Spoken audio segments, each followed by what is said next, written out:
KMBC 9 News at Noon starts now. Today is a weather impact day, though it's not raining yet. Soon, rain will be moving into Kansas City. I'm going to show you what time it will start and whether or not it's going to rain all weekend long.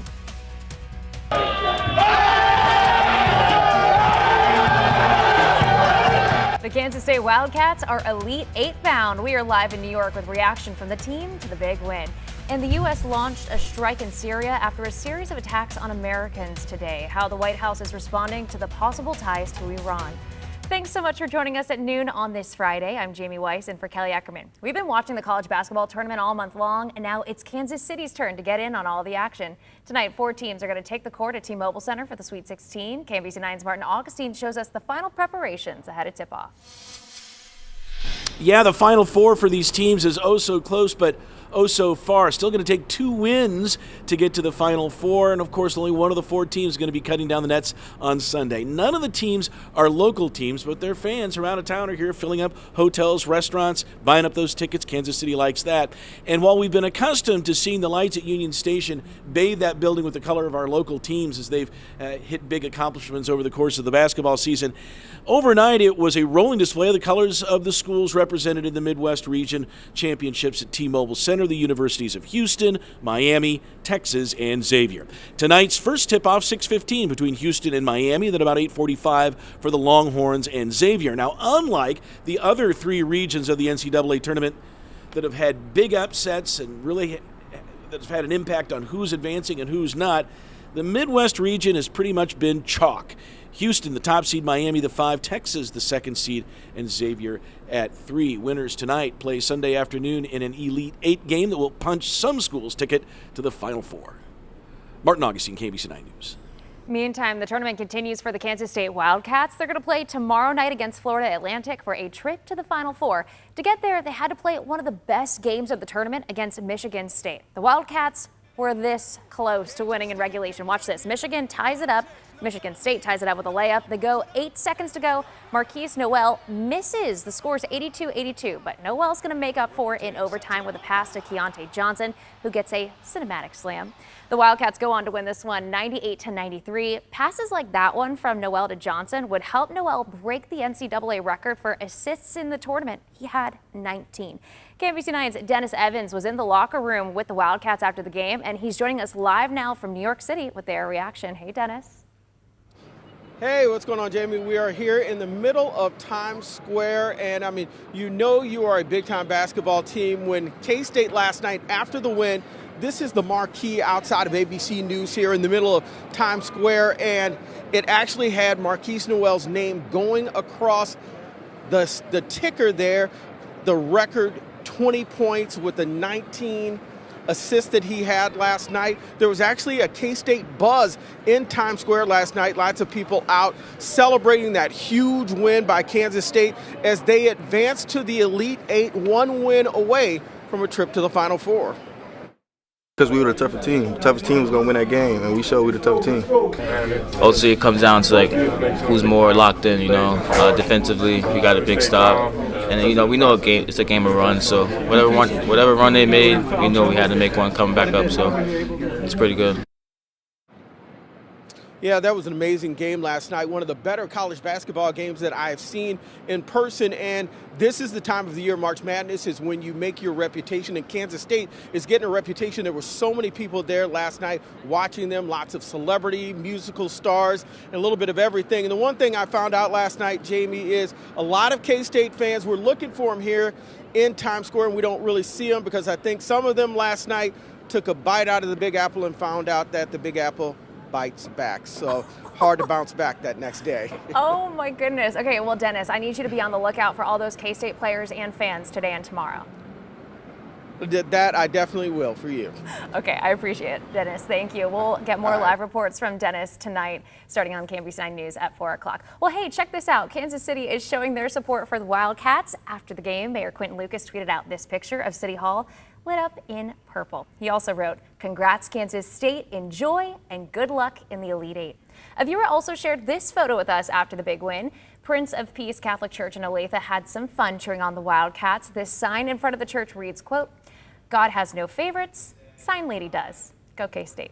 You gotta love that. You gotta love that. And honestly, you know, had to pull out the purple today to cheer on K-State, but there's a lot of people coming to Kansas City today to cheer on other teams like Texas. How come? Yeah, and there's severe weather down to the south, which we'll focus on in Maine weather. I want to get you ready for the rest of the day. It is cloudy. It's probably going to remain cloudy. We can hope for slivers of sun, but that's about it. It's also colder than normal. It's only 42, and this east wind is making it feel like it's in the mid-30s right now, and that's equal no matter where you are in the viewing area. We're 43 in Marshall, 42 in Overland Park, 45 in St. Joseph. Our highs today, not much better than we are right now, maybe a couple more degrees. That wind is always going to be cutting into that as well. So the wind chill will be about 5 to 10 degrees colder than what the temperature shows. And we have rain developing, which is why today is a weather impact day. Here it is on Future Scan with the timing. At 6 o'clock, notice the rain coming up I-35 into Kansas City. Light to start, but then it will pick up in intensity. It'll be pouring on us this evening. So any outdoor plans, if you don't want to get wet, make sure you have your umbrella and rain gear, but it's not going to rain all weekend. That's the best news. We do have Saturday looking fantastic, but today our weather impacts start up around 5 o'clock as that rain moves in. All right, appreciate the heads up. Thanks, Katie. We now know at least 2 people were injured after a bad wreck in Lenexa this morning. Take a look at this video from our scout cameras. You may have seen it on your way into work. The southbound lanes of I-35 at 119th Street were shut down for several hours. Lenexa police tell us 3 cars were involved in this crash. At least 2 people were sent to the hospital.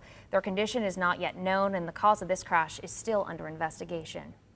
A Kansas City, Missouri police officer is suing KCPD, claiming he was told to target minorities and low-income areas when meeting ticket quotas. He also claims that he's been discriminated against because of his disability, age, and because he's white. 21-year department veteran Edward Williams says officers were told to go to minority neighborhoods to write tickets because it would be easier to write multiple citations at every stop. He also claims a captain told him, quote, approach every car with the mindset to be ready to kill everyone in the car and to only respond to calls in white neighborhoods. The lawsuit also alleges officers were told if they didn't meet their ticket quotas, they'd be moved to an overnight shift. An order Williams claims came straight from former police chief Rick Smith. We spoke to Williams' attorney. He's doing this for the fact that, you know, he wants to police the right way. No other reason except for, you know, he's hoping that this will bring about change. Williams is asking for a jury trial and seeking damages plus costs and fees.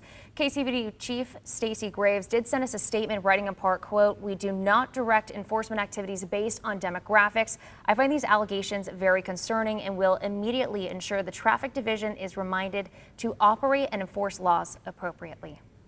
Well, this morning, the U.S. launched a series of airstrikes in Syria. This is in retaliation for a deadly drone attack that killed an American contractor and 6 others in northeastern Syria.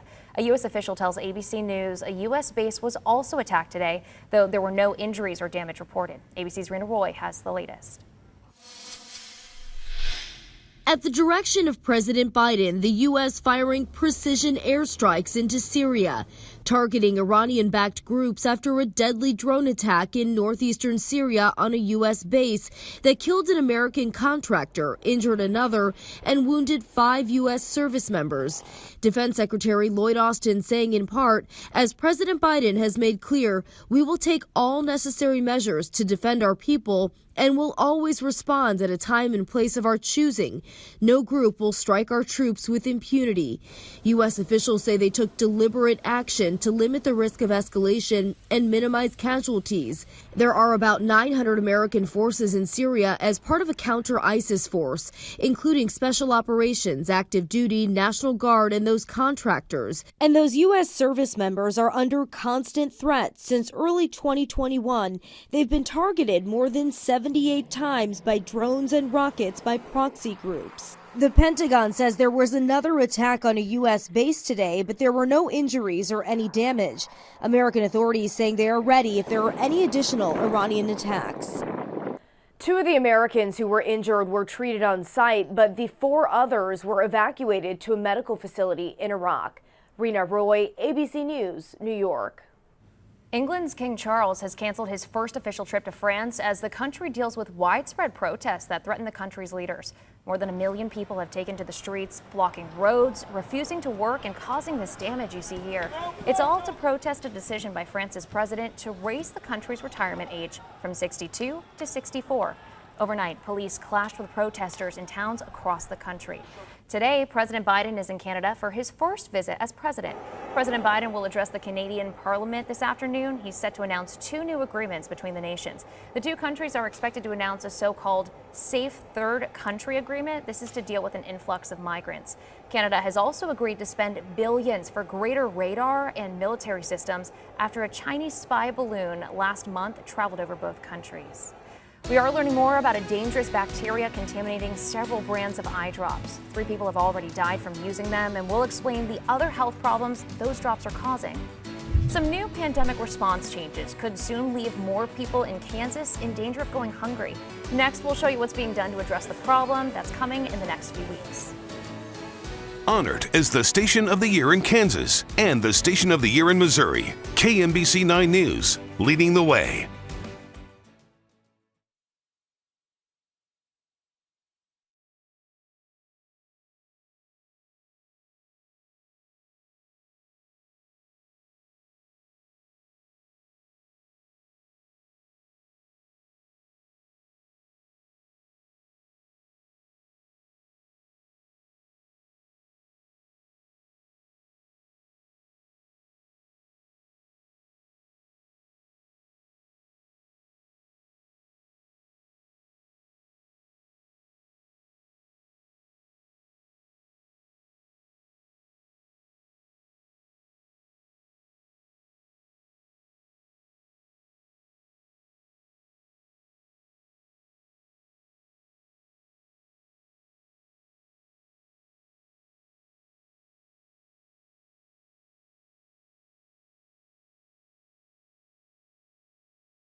Make buying groceries a challenge, but now a major deadline is set to take away millions of dollars in emergency benefits from Kansas families. KMBC 9's Cody Holyoke is watching the issue on this week's Heart of the Matter.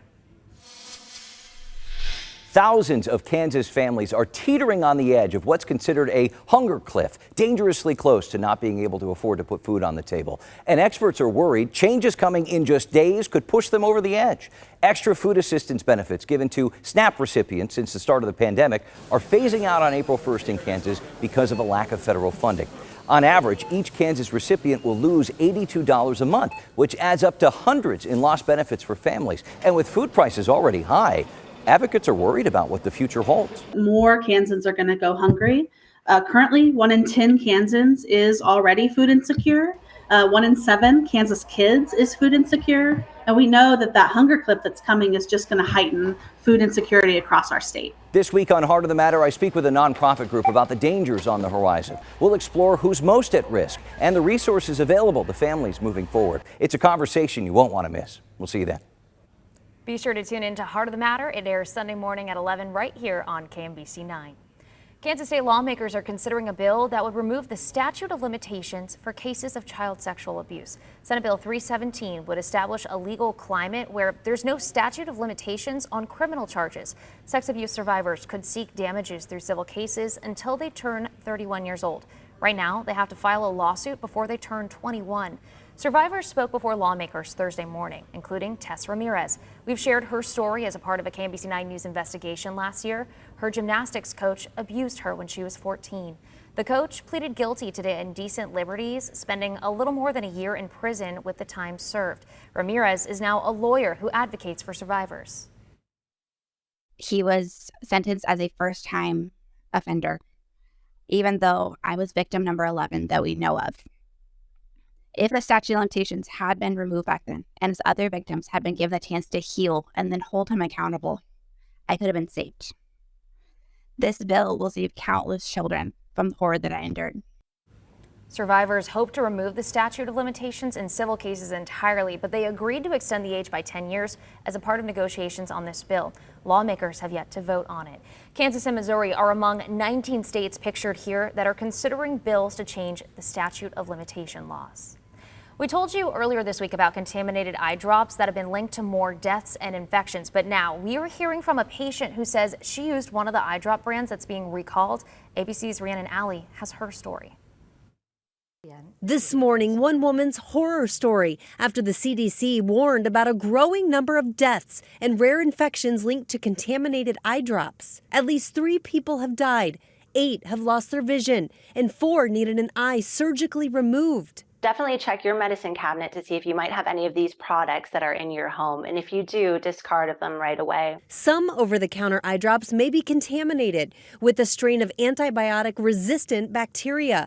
10 brands have been recalled, but most cases have been linked to EzraCare and Delsum Pharma Artificial Tears, both made by India-based Global Pharma. Clara Oliva is now suing the company. She's unstable right now. Walking is difficult for her. She says she used EzraCare for 9 months while battling an aggressive infection, which she says doctors had trouble treating with antibiotics. Oliva says doctors were forced to remove her eye to keep the bacteria from spreading. How has your life changed with your family or with work?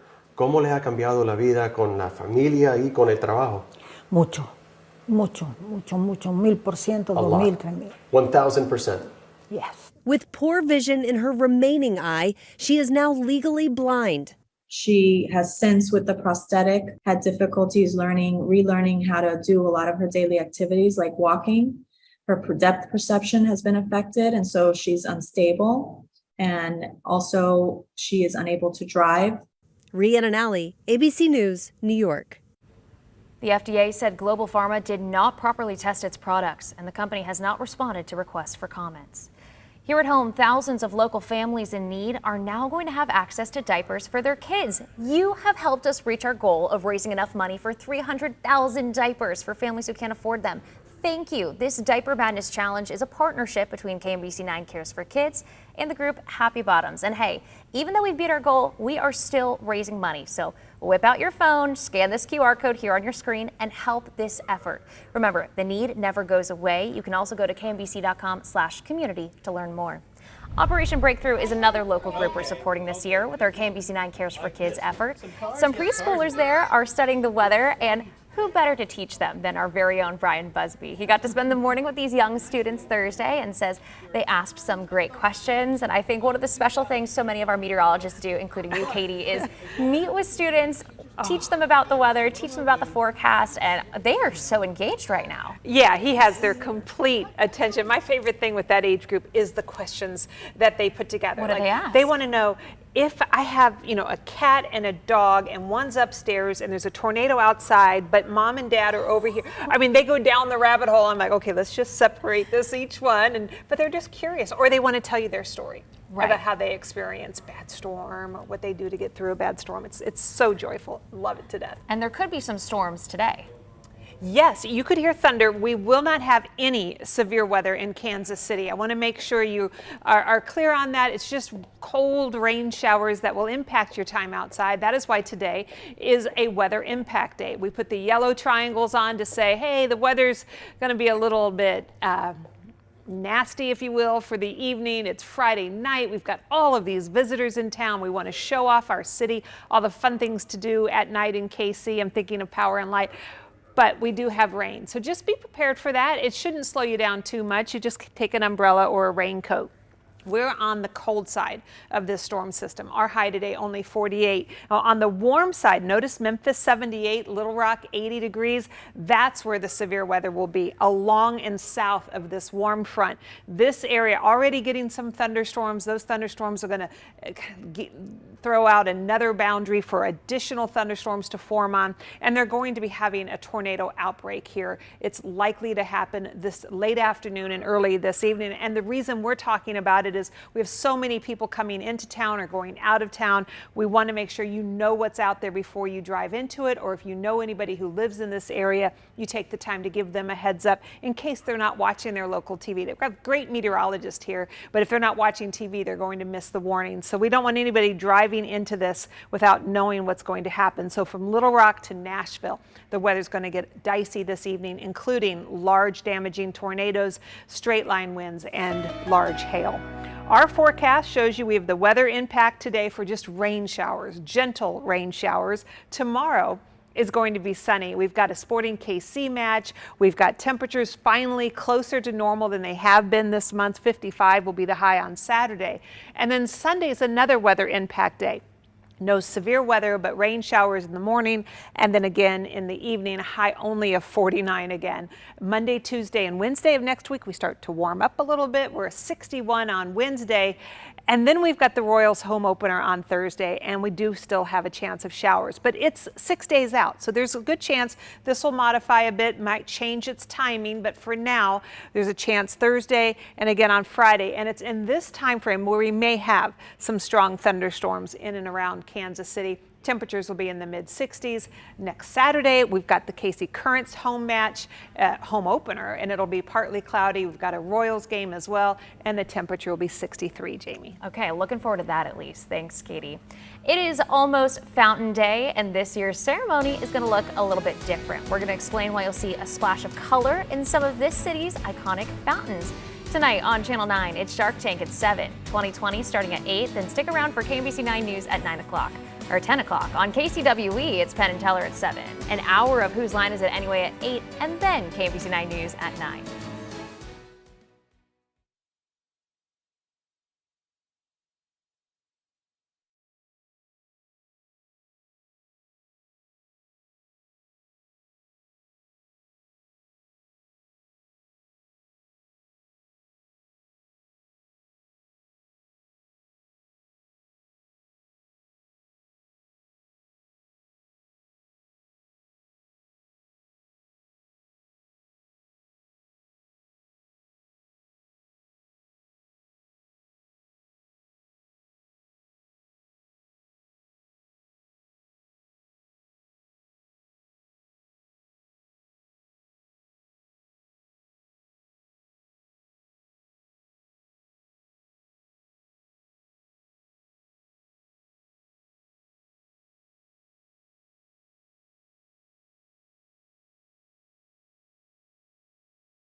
Kansas City is ready to bring out the blue. The Royals are partnering with the City of Fountains Foundation for the season, so expect some more color. It all starts on Fountain Day, April 14th. The Mill Creek Fountain will turn blue. Then another fountain will change color each month through September. The Seahorse Fountain and the Waldo Tower will also be lit in blue. The change is to celebrate the 50th anniversary of the City of Fountains Foundation. Well, opening day for the Royals, as Katie mentioned, is next week. They're going to be hosting the Minnesota Twins Thursday. First pitch is set for 3:10. Of course, you can count on KBC9 for complete coverage of the Royals. The Kansas State Wildcats are Elite Eight bound after an overtime thriller. Next at 12:30, we're going to hear from Coach Jerome Tang about the team's mindset after that big win. And there's a new person in charge of your mail in Kansas City. Meet the new postmaster and hear how she's making history.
Committed to serving the residents of Kansas and Missouri, KMBC 9 News, leading the way.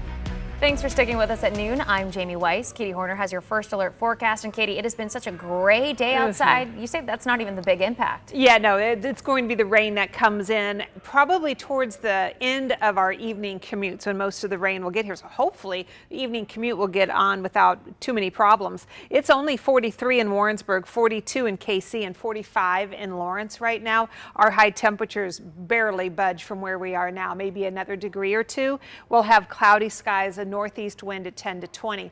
Here's the rain. Using FutureScan, I can show you the location, timing, intensity of the rain. I stop it here at 6 o'clock just to give you a snapshot of what the radar may look like at this time. And this is I-35 if you're new to Kansas City, and this is I-70 that kind of bisects our viewing area. So we see the rain coming up I-35 on the Kansas side, spreading through the 435 loop, and then heading north. It is going to pick up in intensity during the evening hours, so right in time. You're picking up your date, you're going out, and it's just pouring on you. But it's not going to rain all night. This is 9:30. Most of the rain at that point is on the Missouri side, starting to taper down to just some sprinkles. And then after midnight, this rain should be exiting. So this is for tonight. And the reason why today is a weather impact day. 48 for our high. It's just cold and gray. But tomorrow, yay, we get sunshine. We get temperatures closer to normal. Breathe it in. But in my meteorological mind, I'm thinking it's precariously perched between two impact days. So hopefully nothing lingers or arrives early, because we like to keep Saturday dry. And then Sunday, we've got AM rain. And then in the evening, we've got more rain showers. Once again, the highs go back to only being in the 40s, Jamie. Okay, appreciate the heads up. Thanks, sure. Katie. The Sweet 16 was truly sweet for the Kansas State Wildcats. They beat Michigan State last night to move on to the Elite Eight. And it wasn't a walk in the park for the Wildcats. They had to take things into overtime. And even then, the Spartans led briefly. So let's get things straight into overtime. 17 seconds left in the game. Ishmael Massoud gets the ball and lobs it in. K-State stays ahead 96-93. Michigan State tries to make a run for it with just 7 seconds to go. They drop the ball, and Marquise Noel is there, taking it up for one last layup. K-State wins 98-93. Head coach Jerome Tang says there's nothing wrong with enjoying the moment. It's a huge accomplishment. I mean, this thing is hard, right? It's hard to do, and so, man, when it happens, you just have to really embrace it and enjoy it, and not. Like, take a moment, you know? We got to take a moment and just really soak this thing in before we move on to the next thing. Now, the next thing is really huge, whoever we have to play, and, you know, but we've kind of just taken everything 1-0 every day in every aspect of the day, and so I'm really thankful for the opportunity. The Wildcats are moving on to play the Florida Atlantic University Owls in the Elite Eight. The stage is the same. It's Madison Square Garden in New York City. Tip-off set for 5:09 tomorrow night. In the West last night, UConn beat the Arkansas Razorbacks 88-65. And remember, Arkansas is the team that knocked out Kansas. UConn's now going to take on Gonzaga after the wild end to this one. UCLA had just sunk a three to get a 1-point lead, but then Gonzaga's Julian Strawther sinks a three of his own in the last 6 seconds to help his team move on to the next round. So tonight, the road to the Final Four will come through Kansas City, and it's going to be all happening at T-Mobile Center. T-Mobile Center is where those games are going to be hosted. And so here's what you need to know going into tonight's games. The number 1 seed Houston, the Cougars, they're going to play number 5 seed Miami at 6:15 tomorrow night, or tonight, I should say. Then Texas is going to take on 3 seed Xavier at 8:45. The winners will play in the Elite Eight Sunday night. Of course, we're going to have coverage of all the excitement tonight on KBC 9 News and in our free KBC 9 News app. Homeowners' property taxes are going up 30% on average this year. The Jackson County Assessor's Office says that's because real estate values have increased locally. Owners get their valuation notices in the mail next month, then the tax bill, which is tied to those values. Some people already have concerns, though, like property owner Pam Hatcher. She bought a property for $600,000, and the county is valuing it at $2.4 million. That's 4 times the original price. Hatcher's wondering how they got to that number. About lost it. And every single person down at 12th Street just goes, well, it's worth 2.4. Have you looked at the building? Do you understand anything? Here is my sales receipt. Hatcher bought this property in 2021 and thinks some of the paperwork may have been lost. The assessment director wasn't available for comment. A year after he was shot to death by Independence Police, the family of Tyree Pryor is calling for a federal investigation. He was shot after a chase that ended in a crash at Nolan Road and 24 Highway. Officers thought he had a gun in his hand, but he didn't. Pryor's family says Jackson County Prosecutor Jean Peters Baker didn't do her job when she chose not to file charges against the officers who shot him. They want a grand jury to see this case. I've talked to the Department of Justice numerous times on cases a whole lot less egregious than this. But when you have an issue with the Department of Justice, why the Department of Justice have to get involved? Because the county elected don't do their job. Just minutes after the Pryor family's news conference, the Jackson County prosecutor announced they would be sending the case for federal review. Independence Police Chief Adam Dustman also released a statement saying in part, quote, "When there is a fatality, it weighs heavily on all of us. We are constantly working to improve our ability to respond to intense situations and ensure our officers are prepared to provide the services needed during any call they receive."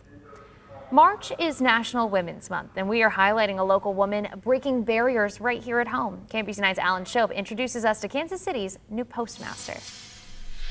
To be the postmaster of such a large city is just great. But it took years, a lot of hard work, and a lot of different jobs at the post office for Maria Diggs-Jones to land Kansas City's top postal spot. I was a carrier for quite some years. Diggs-Jones is only the second woman to ever lead the Kansas City office. She says there are many challenges like Amazon and other delivery methods, but we are the oldest institution with regard to delivery. Our service is above and beyond that of our competitors. The new postmaster taking over a postal service that's on the rise with more than 900 employees servicing 52 zip codes and nearly 550 routes. She hopes younger girls that see her in this position take a special message from it. I want them to know that anything their heart desires, if they put their mind to it, they can accomplish it. The Milwaukee native has been in the position for just over a week, and she says she's been extremely busy. But she adds she likes where Kansas City's at right now. As an organization, we are very viable. We remain viable. Our brand is very strong. She adds it's very humbling, and I don't take the position lightly. In Kansas City, Alan Shope, KMBC 9 News.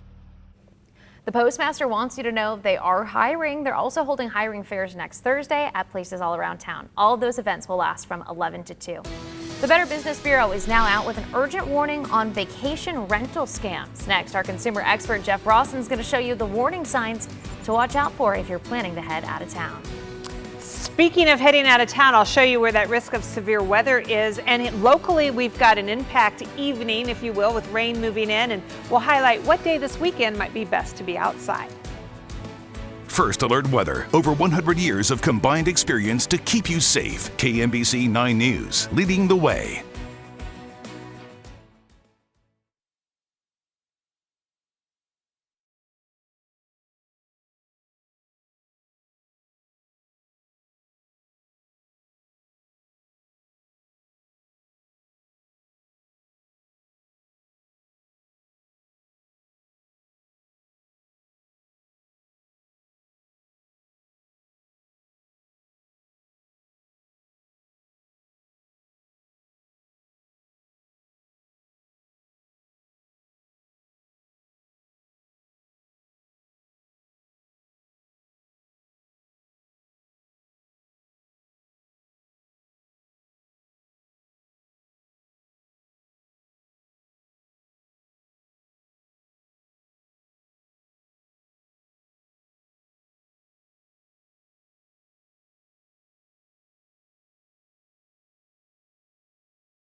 It is 12:40. It is cloudy and gray in Kansas City, and there's rain kind of all around us, not yet coming into Kansas City. That's going to happen later today, closer to the second half of the evening rush hour. Around 5, 6 o'clock, we can expect rain to be moving in. It'll be with us through 9 o'clock before it exits before tomorrow morning. So we'll track that for you on FutureScan, but it's not the only day we've got rain showers over the weekend. We're going to have additional rain showers coming up. I'll show you which day might be best for your outdoor activities if you can flex your plans at all. All right, appreciate the heads up. Thanks, Katie. There's a new warning as you plan your summer vacations. Jeff Rawson has the major red flags you need to look out for if you're booking a vacation rental home. Hi, yeah, the Better Business Bureau now out with an urgent warning that vacation rental scams are on the rise. So what should you look out for? Let me take you through a few red flags. First, make sure to ask the property owner questions. If they go unanswered, that's a problem. You should ask for a copy of their short-term rental permit and registration to make sure it's legit. Second, do a simple Google search. Take the address of the listing, type it into Google Maps to make sure the property looks like the photos. I like Google Earth too because you can get a different view from above, see everything around it. You can even do a reverse image search to make sure the pictures are real and not just stock photos. I'm going to put directions how to do that. It's pretty easy on RawsonReports.com. All right, finally, if the rental owner is pushing you to communicate or pay off the website, hey, just text me or Venmo me, move on. Going through the booking site is the safest way because it's tracked, secure, and protected. Hope it helps. Back to you. This weekend, Chief National Consumer Correspondent Jeff Rawson is answering your questions about cutting costs, including ways to save while filling up your gas tank, how to get more out of your tax filing, and you're even going to learn the tricks restaurants use to try to get you to spend more on your night out. Rawson Reports, Saving You Money, airs Saturday at 5 on KCWE and Sunday at noon on KMBC 9. It's a court case that's getting a lot of attention online, and today a Hollywood star takes the stand in her own defense. The accusations against Gwyneth Paltrow during a skiing accident and how she's planning to defend herself today. The Kansas City Mavericks are close to returning to the playoffs for the first time in 5 years. How they're preparing for a series of pivotal games this weekend.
There has been a fire emergency reported in the building. Please evacuate at the nearest exit and do not use the elevators. This false alarm at Kansas City International caused quite the confusion among passengers last night. A viewer sent us this footage he recorded on his phone. You just heard the automated message saying, "There's been a fire emergency reported in the building. Please evacuate." Well, a spokesperson for the airport tells us this was caused by an issue with the fire suppression system. There was no fire and there was no official evacuation effort. We are told that everything is back up and running normally at the airport. Firefighters in central Kansas are trying to figure out what caused a massive explosion early Wednesday morning. This happened around 3 a.m. in Great Bend, decimating a home. You just heard that explosion there. This launched debris at nearby businesses, too. One person is badly hurt. The Great Bend deputy fire chief, says the department is working with Kansas Gas Service to get to the bottom of what happened here. Time there's an explosion, we've got to rule out any possible cause, and of course natural gas being one of the causes, and that's why they're here. They're the experts in that field, so we rely on them to come in and do that testing for us. So. Investigators don't believe the explosion was intentional. Today, Hollywood star Gwyneth Paltrow is expected to take the stand in her own defense. She's on trial over a 2016 ski accident. ABC's Mola Lenny has the latest on the trial, getting a lot of attention. All eyes on this Park City, Utah courtroom. You may proceed. Gwyneth Paltrow is set to take the stand in her own defense, accused of skiing out of control on a beginner slope in 2016 and crashing into this man, retired optometrist Terry Sanderson.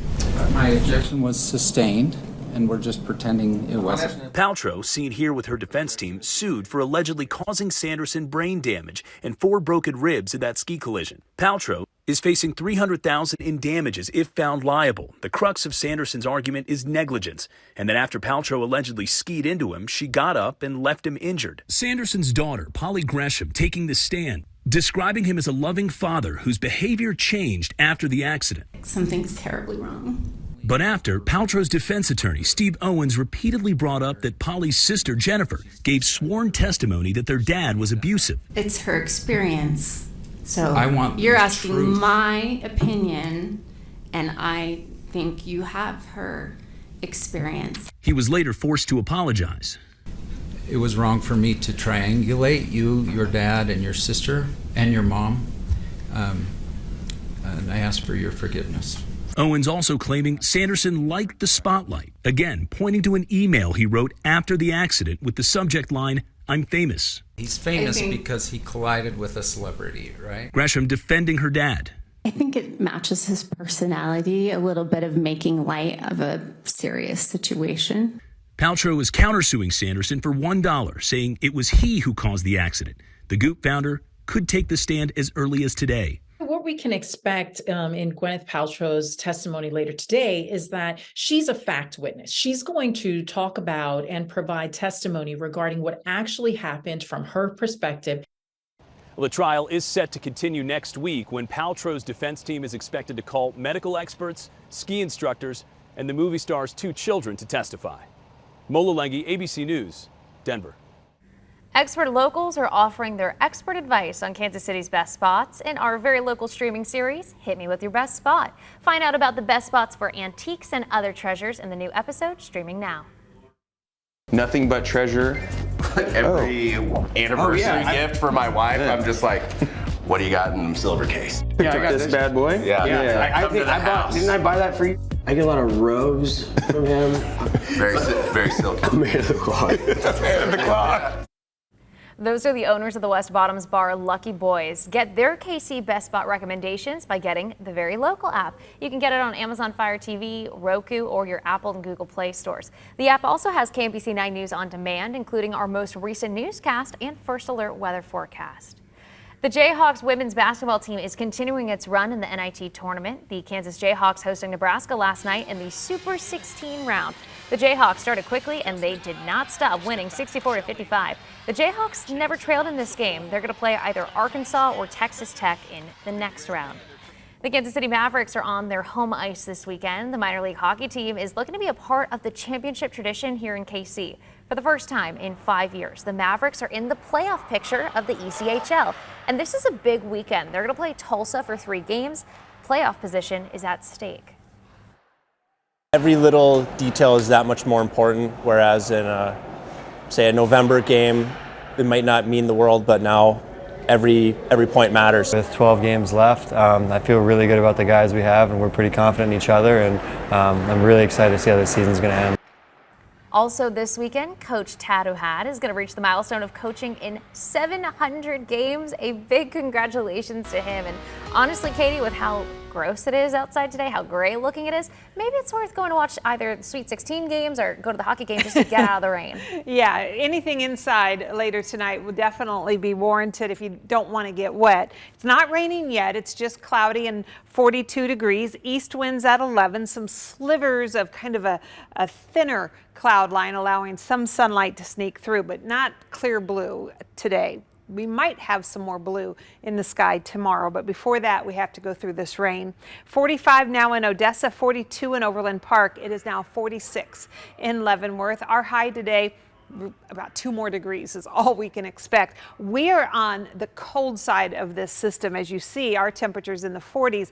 Warm side just down the highway in Little Rock, 80 degrees today, 78 degrees in Memphis. And it is this border between the colder and the warmer air where already we've got showers and a few thunderstorms going, but in a couple hours, things are really going to get going when it gets kind of an impulse of energy coming through. And we're anticipating a good chance of a severe weather outbreak in this area. So if you have friends or family, just send them a message, give them a call, just say, hey, make sure you're watching your local stations, make sure you know what's happening with the weather, because some of this might happen during the nighttime. They wouldn't see it coming. We don't want anybody to be surprised. So this is the area of the country that's under the gun for severe weather today. Included in this area, especially initially, that is the chance for some large tornadoes, especially when these cells start discrete like they are here. And then once they merge into a line, the threat will change from a tornado risk to more of a straight line damaging wind risk. Though sometimes you can get little spin ups in these lines, but the bigger tornadoes would happen initially. And then this forms into that line of thunderstorms that will march through. The type of severe weather that we often get in Kansas City, but not with this system. We're not looking at severe weather. We're looking at just cold rain showers this evening. Tomorrow, some sunshine and 55 degrees. And then Sunday, several rounds of rain, one group in the morning and another group in the evening. No severe storms, just cold rain again as we're back into the 40s. Next week, we start with 3 dry days. We have partly to mostly cloudy skies, temperatures eventually coming up into the 60s by Wednesday. And then Thursday and Friday, a bullseye of severe weather actually looks like it may develop in parts of Kansas. So we'll watch to see if that begins to include Kansas City. But for now, expect showers and thunderstorms Thursday and Friday. We'll be right back.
It's now 12:55, and one more look at your hour-by-hour forecast for this evening. We've got some dry hours now, and then after 3 o'clock, some spotty showers becoming more widespread, especially around the 7 o'clock hour. That looks like the prime time for getting most of our rain as it comes through. Tomorrow, we get to enjoy some sunshine mixed with clouds, slightly warmer, still below normal, 55. And then Sunday is another weather impact day where I think we're going to have rain in the morning and then a midday break and then rain again in the evening. Beyond Sunday, we've got 3 dry days to begin next work week. Temperatures will be coming up from the 50s into the 60s by Wednesday. And it does appear we've got a pretty good chance of some rain showers Thursday and Friday. Some thunderstorms will be embedded in this as well. Temperatures will be in the mid-60s. Next Saturday, we've got the KC Currents home match, and it looks good for that, 63 degrees. And the Royals have a home game as well. All right, looking forward to that. Thank you, Katie. Thank you so much for spending your Friday at noon with us. Be sure to join us today for KMBC 9 News at 4 o'clock. Have a great day and a wonderful weekend.